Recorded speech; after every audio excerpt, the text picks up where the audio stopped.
You are now listening to Handsome Reads.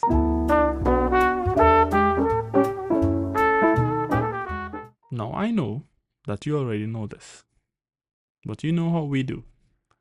I'm just here with the reminders of things. Bad decisions come from not enough oxygen reaching your brain. Breathe. Yeah, life could actually be that simple. Welcome back, loved ones, to episode 18 of Army of Sin Season 2. Today, titled Lost and Found, we delve back into the story, picking up where we left off with the friends Evangeline and Mona. Location? Underground, somewhere, far from help. The best way to wake up had to be akin to the pouring of molasses, slowly, starting from the toes and moving up the body. Oftentimes, there would be a great stretch as backs were arched and toes curled, enough to draw a squeal of pleasure from adult and child alike. Evangeline would have given anything to wake up that way. Instead, her ears were greeted by a guttural scream as something burned and dug into her midsection. Strange, she thought, fighting through the fog of sleep. I am the one in pain, yet someone else is screaming. A surgically gloved hand slapped across her mouth, informing her that the scream had in fact come from her own throat. A bright light had her eyes squinting instinctively as a face covered by a surgical mask came into her field of vision. Flat, grey eyes staring into her own. Add another local. We're almost out of local, a voice shouted over the hum of a machine. We should have put her under general and tubed her. We don't have time for general, not while we're on the move like this. We're almost near the drop zone and I have to extract. To remove the tube while the vehicle weaves could kill her. Do you want that kind of heat? Just put her out. Add a stronger concentration and put her out now, a male voice called from near Evangeline's feet.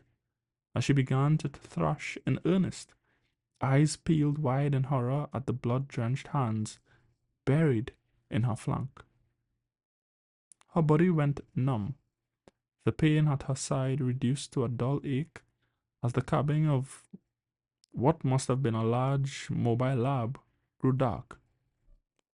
There came a triumphant shout as Evangeline felt a deep tug from near her navel. Where's the transport cooler? The grey-eyed surgeon asked. Close her up. Drop zone in 10 minutes. Are we taking the eye? Do we have the time? Unconsciousness never felt so good. Evangeline woke slower this time around, her eyes greeted by a softer wash of white and the sound of electronic beeping reaching her ears.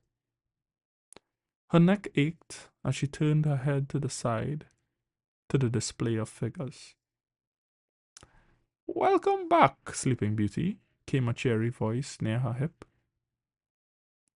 Looking down, Evangeline saw a petite nurse redoing a bandage, dark brown skin disappearing into a pair of blue gloves. Evangeline gasped as a fragment of memory slid into place, her body trembling at the sight of those gloved hands.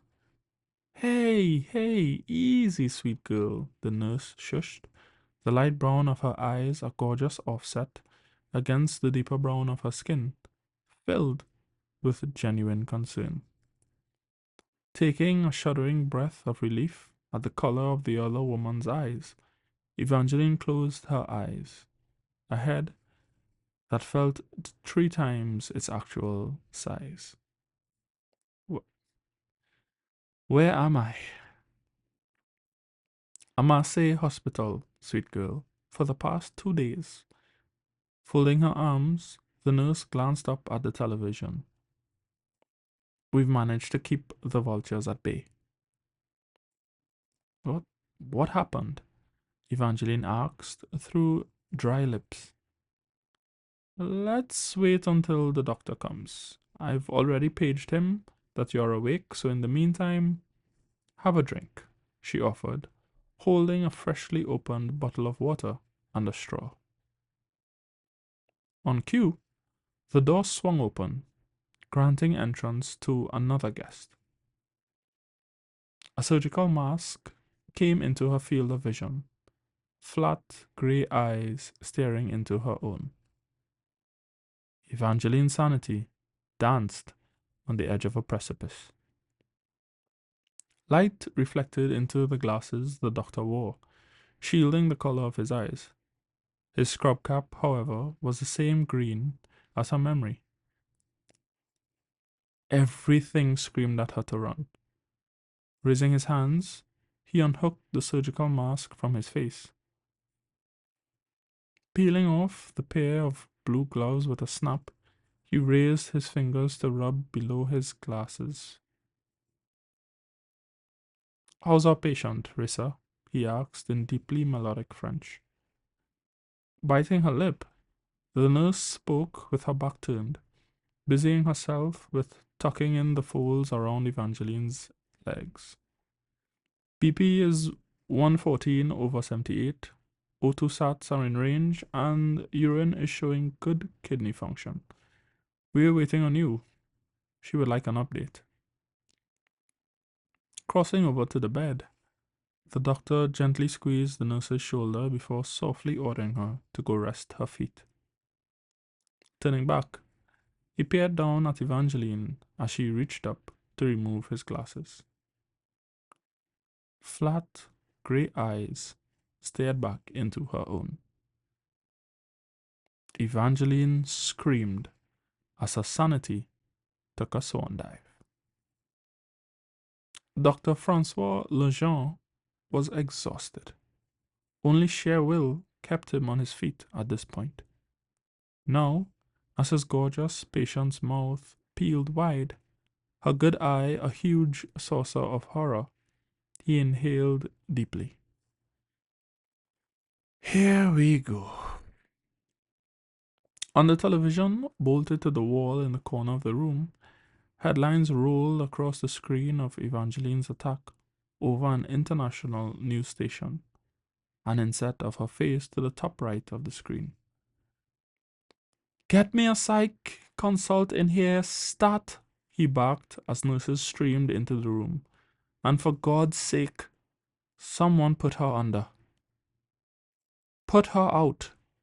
Add a stronger concentration and put her out now. Unfortunately, we have very little details at this time other than what we already know. Top female model Evangeline Gervais and her manager Mona Selvin were rushed to an undisclosed Marseille hospital at around 6 o'clock Sunday evening.